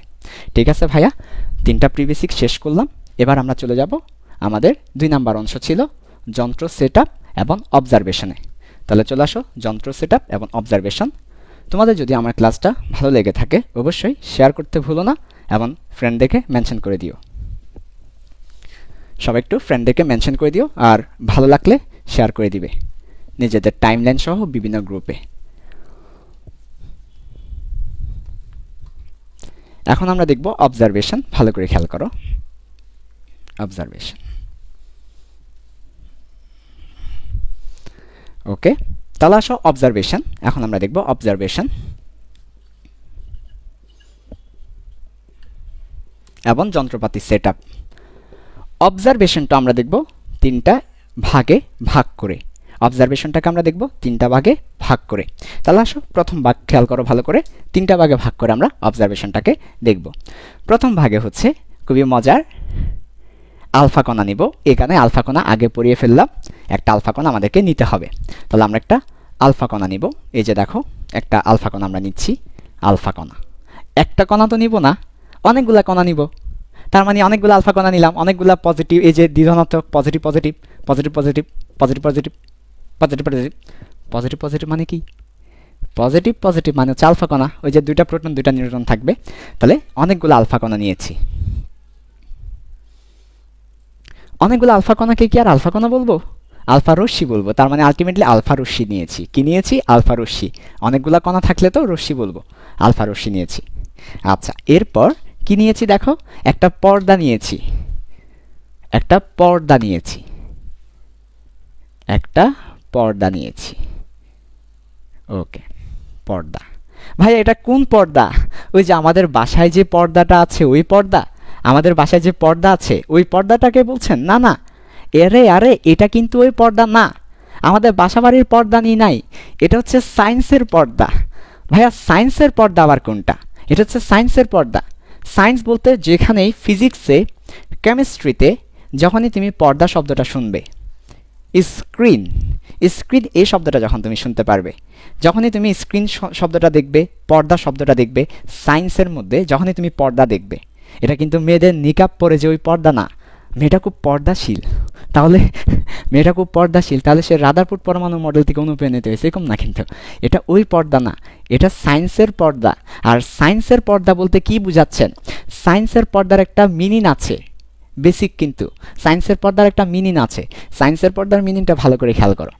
সায়েন্সের পর্দার মিনিংটা হচ্ছে এটা একটা ডিটেক্টর, এক কথায় শেষ। সায়েন্সের পর্দা মানে ডিটেক্টর। ভাইয়া ডিটেক্টর মানে কি? ডিটেক্টর মানে হচ্ছে এই সায়েন্সের পর্দার উপর যদি কোনো কণা পড়ে, তবে সেই জায়গায় যখনই সায়েন্সের পর্দার উপরে কোনো কণা পড়বে তখন সেটা জ্বলে উঠবে, সেটা কি হবে, জ্বলে উঠবে। জ্বলে উঠবে অর্থাৎ সেটা কি করবে, ডিটেক্ট করে দেখাবে তোমাকে। যখনই একটা ব্ল্যাক স্ক্রিন, মনে করো ব্ল্যাক স্ক্রিনের উপর যখন একটা কি পড়বে, কণা পড়বে, তখনই সাথে সাথে ওই জায়গায় হোয়াইট হয়ে যাবে, জ্বলে উঠবে। তাহলে সায়েন্সের পর্দা বলতে ডিটেক্টরকে বোঝায়। ডিটেক্টর মানে যেটা ডিটেক্ট করে দিবে। তাহলে এই পর্দার উপর কোনো একটা যদি কণা পড়ে তাহলে ওটা জ্বলে উঠবে, লাইট জ্বলে উঠবে, ফলে আমরা বুঝতে পারবো যেখানে কণা পড়েছে। তো সায়েন্সের পর্দার কেন দরকার? সায়েন্সের পর্দার কেন দরকার? কারণ হচ্ছে যাতে আমরা বুঝতে পারি কোথায় আসলে লাইটটা পড়েছে। এই ব্যাপারটা বোঝার জন্য সায়েন্সের পর্দার দরকার আছে। আচ্ছা, এবার আসো তাহলে আমার আমি বলছি 3টে স্টেপে করব। তো পর্ব 1, পর্ব 1টা আমরা দেখলাম। পর্ব 1-এ হচ্ছে আলফা কণা তিনি একটা পর্দার মধ্য দিয়ে কি করলেন, আলফা রশ্মিকে পর্দার মধ্যে দিয়ে ফেললেন। তাহলে 1 নাম্বার কাজ কি? 1 নাম্বার কাজ হচ্ছে আলফাকে পর্দাতে ফেললাম। এটা হচ্ছে আমাদের 1 নাম্বার কাজ। তাহলে আলফাকে পর্দার মধ্যে ফেললাম, এই জায়গায় লাইট জ্বলে উঠেছে, এখানে কিন্তু কোনো লাইট জ্বলে উঠেনি। এবার তিনি একটা দুষ্টামি করলেন 2 নাম্বার পর্বে গিয়ে। তাহলে পর্ব 2-তে গিয়ে তিনি একটা দুষ্টামি করেছেন, দুষ্টুমি। তো পর্ব 2-তে গিয়ে তিনি কি দুষ্টুমি করেছেন? সব কিছু ঠিক আছে। সব কিছু ঠিক আছে মানে, সব কিছু ঠিক আছে মানে আগের মতো পর্দাও আছে,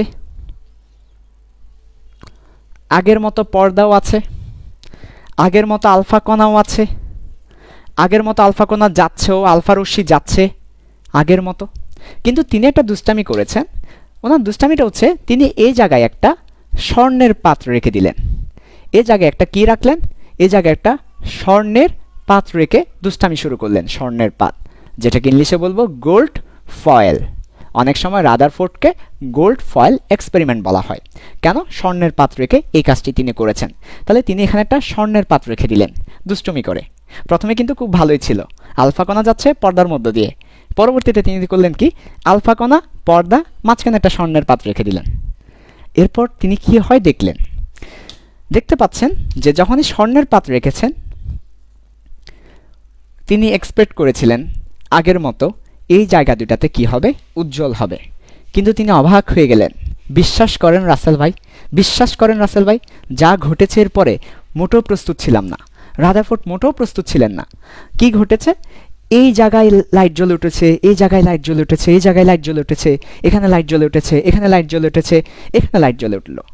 তিনি অবাক হয়ে গেলেন, মাঝখানে কোনো লাইট জ্বলে উঠেনি। আরে কেন? এর আগে তো যখন স্বর্ণের পাত ছিল না, মাঝখানে লাইট জ্বলে উঠেছে ডিটেক্টর পর্দায়, এখন কেন এই পাশে আর এই পাশে লাইট জ্বলে উঠল? তিনি অবাক হয়ে গেলেন। আরে কেন, কেন এটা হবে? ওরে, ওনার তো ঘুম হারাম হয়ে গেল। কেন এটা হচ্ছে? মাঝখানে লাইট নেই কিন্তু ওই পাশে লাইট। ওরে, খুব মজার ব্যাপার, ইন্টারেস্টিং ব্যাপার। তারপর তিনি এটাকে চিন্তা করে তিনি একটা কি করলেন, স্কেমেটিক ফিগার ড্র করলেন। তিনি একটা মনে মনে একটা চিত্র কল্পনা করে নিলেন। পর্ব 3-এ সেটা দেখে শেষ করব। পর্ব 3-এ সেই ব্যাপারটা দেখাচ্ছি। তিনি করেছেন কি, তিনি এই ব্যাপারটাকে একটু মনে মনে চিন্তা করলেন যে এটা হচ্ছে একটা পরমাণু, গোল্ড পরমাণু, স্বর্ণের পরমাণু। একটা গোল্ড পরমাণু যদি হয় এটা, তিনি আলফা কণা বা আলফা রশ্মিকে এটার মধ্যে দিয়ে নিয়ে যাচ্ছেন। এখন মাঝখানে কোনো কি নেই, মাঝখানে কোনো লাইট জ্বলে ওঠেনি, এখানে কোনো লাইট জ্বলেনি, তার মানে এখানে কোনো ডিটেক্ট হয়নি, কোনো কণা এখানে আসেনি, কোনো কণা এখানে আসেনি। আচ্ছা, তো কণাগুলো তাহলে আসলো কোথায়? তিনি দেখতে পেলেন লাইটগুলো জ্বলে উঠলো এদিকে, এদিকে, এদিকে, এ সাইডে, এখানে। মাঝখানে কোনো লাইট জ্বলে ওঠেনি। তো তিনি এই ধরনের একটা স্কেমেটিক ফিগার ড্র করলেন, মনে মনে চিন্তা করে ধরনের একটা ফিগার ড্র করলেন। ড্র করার পর এই 3টা অবজারভেশন থেকে, প্রথম অবজারভেশন, দ্বিতীয় অবজারভেশন, তৃতীয় অবজারভেশন থেকে তিনি কি করলেন, একটা ডিসিশন দিলেন।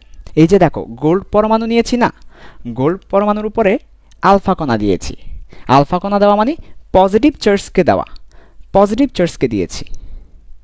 তো তিনি এখান থেকে ডিসিশন নিলেন যে মাঝখানে কোনো কণা যায়নি, তাহলে এখানে মাঝখানে এমন কেউ একজন আছে, এমন একজন গডফাদার এখানে আছেন, এখানে এমন একজন গডফাদার বসে আছেন, এমন একজন গডফাদার এখানে বসে আছেন যিনি নিশ্চয়ই পজিটিভ চার্জে চার্জিত।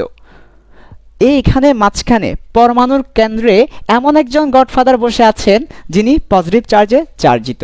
না হলে পজিটিভ বিকর্ষণ করলো, তো পজিটিভ এখানে কেন কোনো কণা আসেনি? এখানে কোনো কণা না আসার কারণ হচ্ছে নিশ্চয়ই পজিটিভকে বিকর্ষণ করেছে, বিকর্ষণ করে ওদিকে ওদিকে স্কেটার করে দিয়েছে, বিক্ষিপ্ত করে দিয়েছে। নিশ্চয়ই পরমাণুর কেন্দ্রে এমন একজন গডফাদার আছেন যিনি পজিটিভ চার্জে চার্জিত। ইনি এই যে তিনটা অবজারভেশন দিয়ে রাদারফোর্ড এটা বুঝতে পেরেছেন। এরপর তিনি প্রস্তাব করেছেন, প্রস্তাবনা। এখন আমরা দেখব ওনার প্রস্তাবনাগুলো কি ছিল। তাহলে দেখো কত সুন্দর ছিল আগের দিনের পরীক্ষাগুলো। এই তিনটা পরীক্ষার মাধ্যমে তিনি আসলে বুঝতে পেরেছেন পরমাণুর কেন্দ্রে এমন একজন গডফাদার আছে যিনি পজিটিভ চার্জে চার্জিত হবে, অন্যথায় পজিটিভকে কি করতো না, বিকর্ষণ করতো না। খুব সুন্দরভাবে তিনি কিন্তু এই ব্যাপারটা বুঝতে পেরেছেন। তো ওনার প্রস্তাবনাগুলো দেখবে। এখন আমরা পরমাণু মডেলের 3 নম্বর ভাগে আছি, প্রস্তাবনায়। প্রস্তাবনার পরে ভুল ত্রুটি পড়ে শেষ করে দেবো আজকের ক্লাসটা। আচ্ছা, তোমার যদি ক্লাসটা ভালো লেগে থাকে তাহলে অবশ্যই কি করবে, শেয়ার করবে এবং মেনশন করবে। একটু করে রিভিউ দিয়ে তারপর মুছে দিচ্ছি। অবজারভেশনে পর্ব 1 হচ্ছে আলফা রশ্মি পাঠালাম, ডিটেক্টর পর্দা জ্বলে উঠল। 2 নম্বরে আলফা রশ্মি পাঠালাম, মাঝখানেরটা দুষ্টুমি করে গোল্ড ফয়েল বসালাম, ফলে দেখা গেল মাঝখানে জ্বলে ওঠেনি, আশেপাশে জ্বলে উঠেছে। পরবর্তীতে তিনি বুঝতে পেরেছেন নিশ্চয়ই আলফা কণা পজিটিভ, মাঝখানে যেহেতু যায় নাই, মাঝখানে এমন একজন গডফাদার বসে আছেন যিনি পজিটিভ চার্জে চার্জিত, তাই যায়নি। তো ওনার এই 3টা অবজারভেশনের মধ্য দিয়ে তিনি যা যা বুঝতে পেরেছেন, অনুধাবন করতে পেরেছেন, ওইগুলাই তিনি প্রস্তাব আকারে দিয়েছেন। ওই প্রস্তাবনাগুলোকেই আমরা বলি পরমাণু মডেল। এখন আমরা পরমাণু মডেলের মেইন অংশে চলে আসলাম, প্রস্তাবনা, প্রপোজাল। তোমরা কি আমার ক্লাস বুঝতে পারছো? যদি বুঝতে পারো খুবই ভালো, আলহামদুলিল্লাহ, আল্লাহর কাছে শুকরিয়া। দোয়া করবে যাতে সামনে ওইভাবে ক্লাস নিতে পারি, সব কিছু ঠিকঠাক থাকে, আল্লাহ চাহে তো। আর অবশ্যই অবশ্যই তোমাদের ফ্রেন্ডদেরকেও সামিল করে তোমাদের ফ্রেন্ডদের দোয়া নিবে। নিয়ত ঠিক রাখতে হবে। তোমার নিয়ত যতক্ষণ ঠিক থাকবে ততক্ষণ আল্লাহ তোমার সাথে, সব কিছু তোমার সাথে। যার কদমে ওই তো মানে যার আসলে এটাকে একটা কবির শের আছে, আমি দিচ্ছি না, একটা উর্দু শের বলেছেন, খুব সুন্দর একটা উর্দু শের আছে আর কি। তো ব্যাপারটা হচ্ছে এরকম, যদি তুমি আল্লাহর কদমে থাকো তাহলে দুনিয়া তোমার কদমে, ঠিক আছে? তুম আল্লাহ কি কদম সে তো দুনিয়া তুমসে কদম সে। অর্থাৎ তুমি যদি আল্লাহর কদমে থাকো, তোমার নিয়ত যদি ঠিক থাকে, হ্যাঁ, তোমার নিয়ত যদি ঠিক থাকে তাহলে হচ্ছে দুনিয়া তোমার কদমে চলে আসবে, অর্থাৎ পুরো দুনিয়াটাই তোমার। আর যদি তোমার নিয়ত ঠিক না থাকে তাহলে কিছুই হবে না। সো নিয়ত ইজ ভেরি ইম্পর্টেন্ট। আমরা যারা ক্লাস করতে এসেছি আমাদের নিয়ত ঠিক করা দরকার। আমাদের নিয়ত যদি ঠিক থাকে তাহলে কিন্তু দেখবে ক্লাসটা বরকতময় হবে। সেম ক্লাস, কারোর জন্য পৌষ মাস, কারোর জন্য সর্বনাশ। এখানে বলছি সর্বনাশ তো না, অর্থাৎ ব্যাপারটা হচ্ছে কারোর জন্য ইফেক্টিভ, কারোর জন্য ইফেক্টিভ না। কিসের উপর ভিত্তি করে? নিয়তের উপর ভিত্তি করে। ইন্নামালা আমালা বিন নিয়ত, নিয়তের উপরই তো সব কিছু। আমাদের নিয়ত যদি থাকে আজকে ক্লাস থেকে আমি 100% বুঝে নিব, তাহলে তুমি 100% কেন, আল্লাহ তোমাকে 200% বোঝার তৌফিক দিবে। ওকে, আচ্ছা, তাহলে এবার চলে আসো 3 নাম্বার অবজারভেশনটা দেখবো। সরি, আমরা এই প্রস্তাবনায় চলে এসেছি। প্রস্তাবনা। সো প্রস্তাবনা দেখো, প্রস্তাবনা অথবা প্রপোজাল। আচ্ছা, তো প্রস্তাবনা বা প্রপোজালে তিনি 4টা প্রস্তাব করেছেন। কয়টা? 4টি প্রস্তাব তিনি করেছেন। রাদারফোর্ড তার অবজারভেশন থেকে 4টা প্রস্তাব করেছেন। আমরা একটু ভালো করে তার প্রস্তাবনাগুলো দেখব। একদম সহজ। 1 নম্বর প্রস্তাব হচ্ছে পরমাণুর কেন্দ্রে একজন গডফাদার আছেন যিনি পজিটিভ চার্জে চার্জিত। সে কথাটাই তিনি বলেছেন। পরমাণুর কেন্দ্রে কে আছেন? পরমাণুর কেন্দ্রে ধনাত্মক চার্জযুক্ত কি আছে? কিছু আছে, মানে ভারী কিছু, ভারী বস্তু আছে, বস্তু আছে। পরবর্তীতে তিনি এটাকে নাম দেন সব কিছুর প্রাণকে, মানে যেটা সব কিছুর কেন্দ্রে থাকে, সেন্টার। দেখো, পরমাণুর কেন্দ্রে ধনাত্মক চার্জযুক্ত ভারী বস্তু আছেন। এই কেন্দ্রকে বেসিক্যালি আমরা একটা শব্দ দিয়ে প্রকাশ করি, সেটা হচ্ছে নিউক্লিয়াস। যে কোনো কেন্দ্রকে বাংলায় কেন্দ্র বলি, ইংলিশে সেন্টার বলি, বাট এটাকে একটা টার্মিনোলজি আছে, সেটা হচ্ছে নিউক্লিয়াস। নিউক্লিয়াসকে আমরা কেন্দ্র বলে থাকি।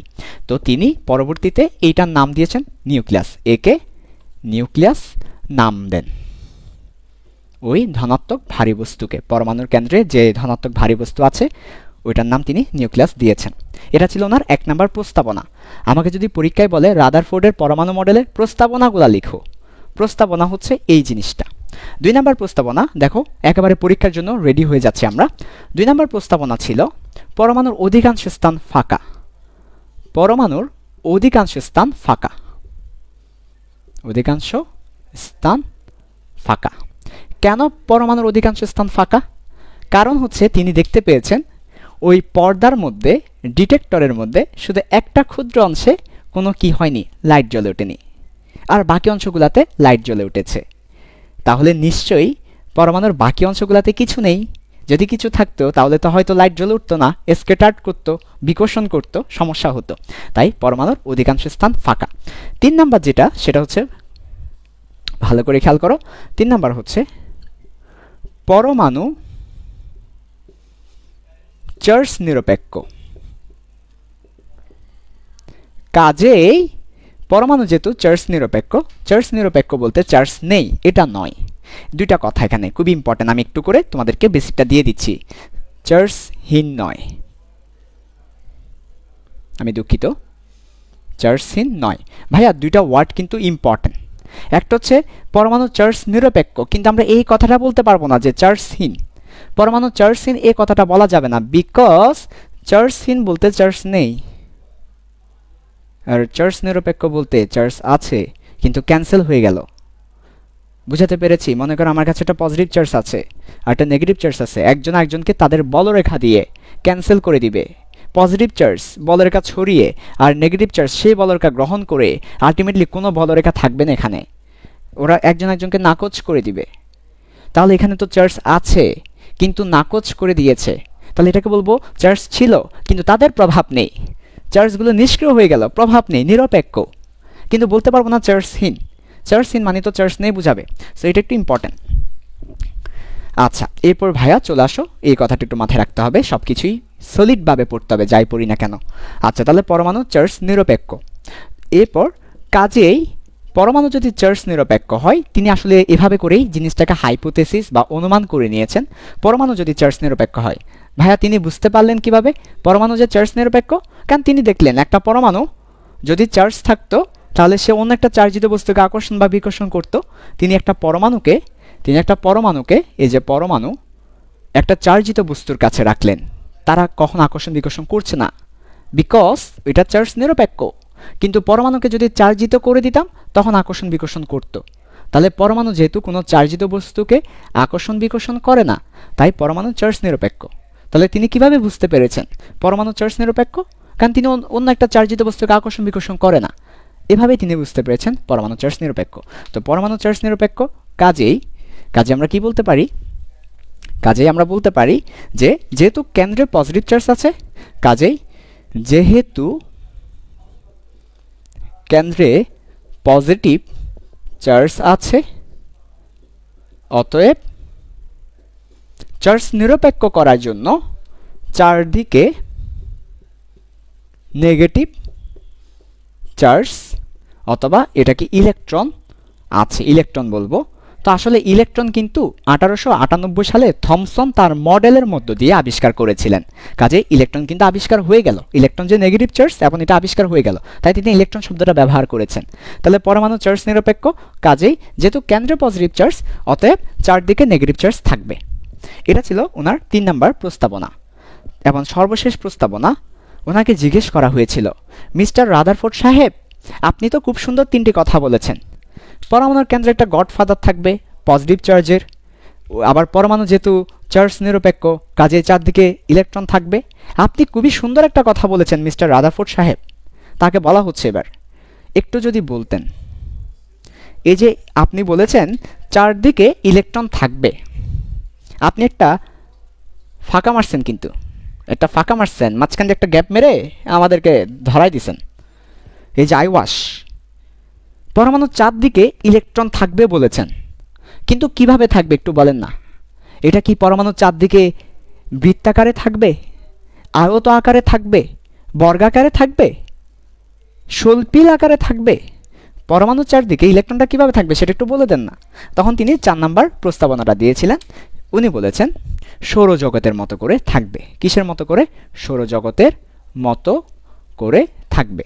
তো সৌরজগতের মতো বলতে গ্রহগুলা যেমন সূর্যের চারদিকে ঘুরে তেমনিভাবে ইলেকট্রনগুলো নিউক্লিয়াসের চারদিকে ঘুরবে। এই কথাটা তিনি 4 নম্বরে বলেছেন। আমি কথাটাকে লিখছি না, কথাটাকে তোমরা লিখে নিতে পারো। গ্রহ যেমন সূর্যের চারদিকে ঘুরবে, ইলেকট্রনগুলা নিউক্লিয়াসের চারদিকে ঘুরবে। এই কথাটা তিনি বলেছেন যখন তাকে প্রশ্ন করা হয়েছিল যে কিভাবে ইলেকট্রনগুলো ঘুরবে। আচ্ছা, তো এই 4টা ছিল ওনার প্রস্তাবনা। বলেছি 4টা প্রস্তাবনা, এই 4টা হচ্ছে ওনার প্রস্তাবনা।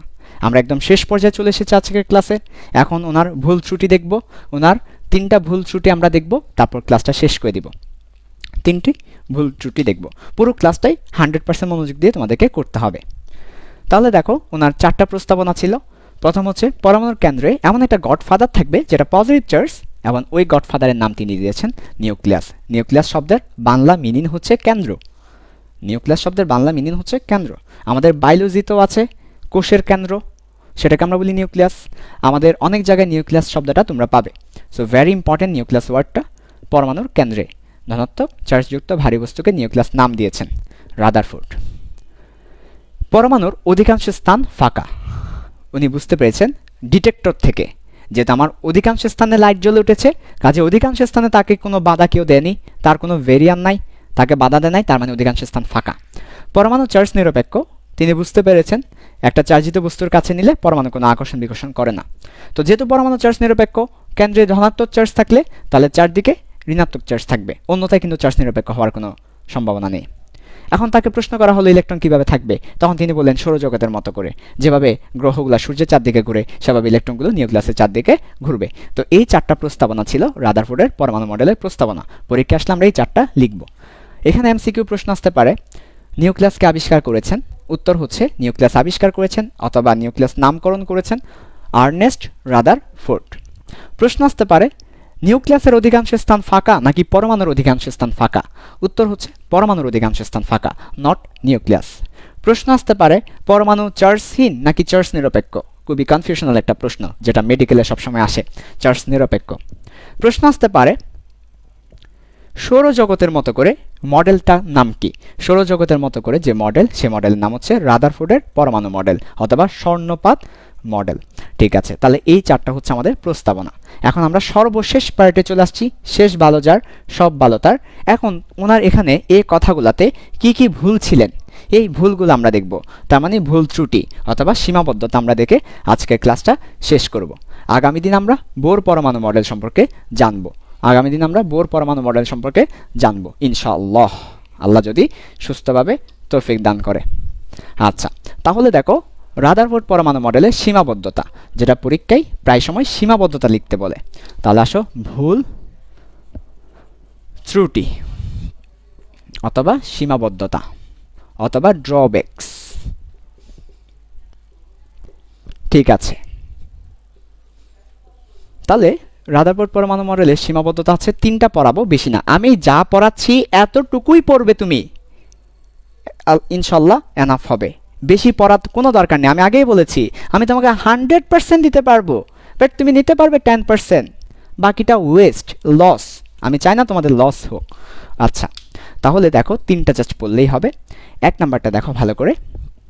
1 নাম্বার সীমাবদ্ধতা বা ড্রব্যাকস হচ্ছে, একদম প্রথমেই উনি একটা ভুল করেছেন। ওনার ভুলটা হচ্ছে সৌরজগতের মতো বলেছেন। তিনি বলেছেন সৌরজগতের মতো, সৌরজগতে গ্রহ সূর্য এরা হচ্ছে চার্জহীন, এদের কোনো চার্জ নেই। কিন্তু আমরা জানি প্রোটন তারপর ইলেকট্রন এরা কিন্তু চার্জযুক্ত। ইলেকট্রনের কথা যদি বলি, এরা কিন্তু চার্জযুক্ত। তার মানে এটা আসলে কখনোই সৌরজগতের সাথে মিলবে না। 2 নাম্বার তিনি যে ভুলটা করেছেন, তাহলে 1 নাম্বার ভুলটা কি ছিল? সৌরজগতে গ্রহ সূর্য হচ্ছে চার্জ নিরপেক্ষ, বাট এখানে এরা চার্জ যুক্ত। তাহলে কোথায় চাঙ্কার ফুল আর কোথায় লিভার ফুল, মিলবে না। এবার চলে আসো 2 নাম্বার।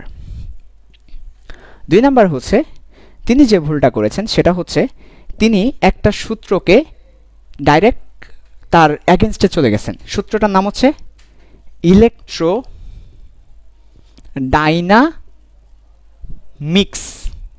থিওরি। ইলেকট্রোডাইনামিক্স থিওরিটা কে দিয়েছেন?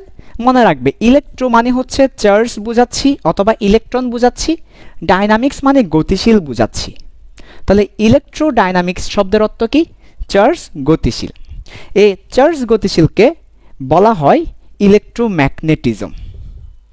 ইলেকট্রোম্যাগনেটিজম তার মানে ইলেকট্রোম্যাগনেটিজম থিওরি, এই থিওরিটা যিনি দিয়েছেন ওনার নাম হচ্ছে বিজ্ঞানী ম্যাক্সওয়েল। সো ম্যাক্সওয়েলের ইলেকট্রোডাইনামিক্স অথবা ইলেকট্রোম্যাগনেটিজম থিওরি দুটাই বলা হয় ম্যাক্সওয়েলস ইলেকট্রোডাইনামিক্স অথবা ইলেকট্রোম্যাগনেটিজম থিওরি। এই থিওরি কি বলে আমাদেরকে? এই থিওরি আমাদেরকে বলে কোনো একটা চার্জ যদি অপোজিট মানে হচ্ছে বিপরীত চার্জকে কেন্দ্র করে ঘুরে, তাহলে ওই চার্জ ক্রমশ শক্তি বিকিরণ করে অথবা শক্তি হারিয়ে ফেলে। এই থিওরিটা কে দিয়েছেন? ম্যাক্সওয়েল দিয়েছেন। নাম কি? ইলেকট্রোম্যাগনেটিজমের একটা কথা। এটা পুরো ইলেকট্রোম্যাগনেটিজম থিওরি কিন্তু না, ইলেকট্রোম্যাগনেটিজমের একটা কথা ছিল এটা। কোনো চার্জ যদি বিপরীত চার্জকে কেন্দ্র করে ঘুরে, কোন একটা চার্জ অপোজিট একটা চার্জকে কেন্দ্র করে ঘুরলে ওই চার্জ ক্রমশ শক্তি হারিয়ে ফেলবে। তো আমাদের রাদারফোর্ড বলেছেন পজিটিভ চার্জকে ইলেকট্রন কেন্দ্র করে ঘুরে, তাহলে অপোজিট চার্জকে কেন্দ্র করে ঘোরার কারণে সে শক্তি হারিয়ে ফেলবে, ফলে একসময় সে ক্রমশ নিউক্লিয়াসে পতিত হবে। তাহলে ইলেকট্রন ক্রমশ শক্তি হারিয়ে নিউক্লিয়াসে পতিত হবে। শক্তি হারিয়ে কোথায় পতিত হবে বলো তো? নিউক্লিয়াসে পতিত হবে, নিউক্লিয়াসে যাবে, নিউক্লিয়াসে আসবে। আচ্ছা, তাহলে আমাদের কি হবে? নিউক্লিয়াসে যদি চলে আসে তাহলে আমাদের পরমাণুর স্থায়িত্ব হারাবে। এটা ছিল আমাদের রাদারফোর্ড পরমাণু মডেলের দ্বিতীয় ভুল ত্রুটি। তাহলে উনি একটা ভুল করেছেন, উনি বলেছেন ইলেকট্রন ক্রমশ ঘুরবে, কিন্তু আসলে দেখা যাচ্ছে শক্তি হারিয়ে স্থায়িত্ব হারাবে। আর সর্বশেষ হচ্ছে 3 নাম্বার, বর্ণালী ব্যাখ্যা করেননি। আমরা জানি পরমাণুর বর্ণালী আছে, কিন্তু বর্ণালী সম্পর্কে মুখ খুলেননি রাদারফোর্ড। তার মানে এটা একটা সীমাবদ্ধতা, বর্ণালী ব্যাখ্যা করেননি। তার মানে ওনার কয়টা জিনিস আমাদের পরীক্ষায় আসবে? 3টি জিনিস। একটা হচ্ছে সৌরজগতের গ্রহ সূর্য চার্জহীন, কিন্তু প্রোটন ইলেকট্রন চার্জযুক্ত, তাহলে মিলে নাই কম্প্যারিজনটা। 2 নাম্বার, চার্জ যদি বৃত্তাকারে ঘুরতে যায় শক্তি হারাবে ইলেকট্রোম্যাগনেটিজম থিওরি অনুযায়ী ম্যাক্সওয়েলের, তাহলে পরমাণুর স্থায়িত্ব হারাবে। 3 নাম্বার, বর্ণালী ব্যাখ্যা করেননি। সো আমাদের এই ছিল আজকের ক্লাস রাদারফোর্ড পরমাণু মডেল। আমরা একটু প্রথম দিক থেকে রিভিউ দিয়ে দিই। রাদারফোর্ড পরমাণু মডেলে প্রিভিয়াসলি আমরা দেখেছি আলফা কণা সম্পর্কে, যার কাছে 2টা প্রোটন, যার কাছে 2টা নিউট্রন থাকবে সেই আলফা কণা। তারপর আমরা দেখেছি আমাদের অবজারভেশনের পর আমরা বুঝতে পেরেছি পরমাণুর কেন্দ্রে এমন একজন গডফাদার থাকবে যে পজিটিভ চার্জ, এরপর পরমাণু অধিকাংশ স্থান ফাঁকা থাকবে, পরমাণু নিরপেক্ষ, ফলে চারদিকে ইলেকট্রন থাকবে, সৌরজগতের মতো তারা ঘুরবে। এই কথাগুলো রাদারফোর্ড বলেছিলেন। এর মধ্যে সৌরজগতের ব্যাপারটা ভুল, পরমাণু চারদিকে ইলেকট্রন ঘুরবে ব্যাপারটা আসলে পুরোপুরি সঠিক না, আর বর্ণালী ব্যাখ্যা করেননি। এই ছিল রাদারফোর্ডের সীমাবদ্ধতা। তো এই ছিল আমাদের আজকের ক্লাসটি। যদি তোমাদের ভালো লেগে থাকে শেয়ার করতে পারো, ফ্রেন্ডে মেনশন করতে পারো, এবং অবশ্যই আগামী ক্লাস করবে ইনশাল্লাহ। আল্লাহ তৌফিক দিলে আগামী রবিবার রাত 9টায় বোর পরমাণু মডেলের উপর হবে। আজকের ক্লাসের নোটটা তোমরা সবাই শেয়ার করে দিবে, গ্রুপের লিঙ্কটা আমি দিয়ে দিচ্ছি। ওকে, আল্লাহ হাফেজ, আসসালামু আলাইকুম।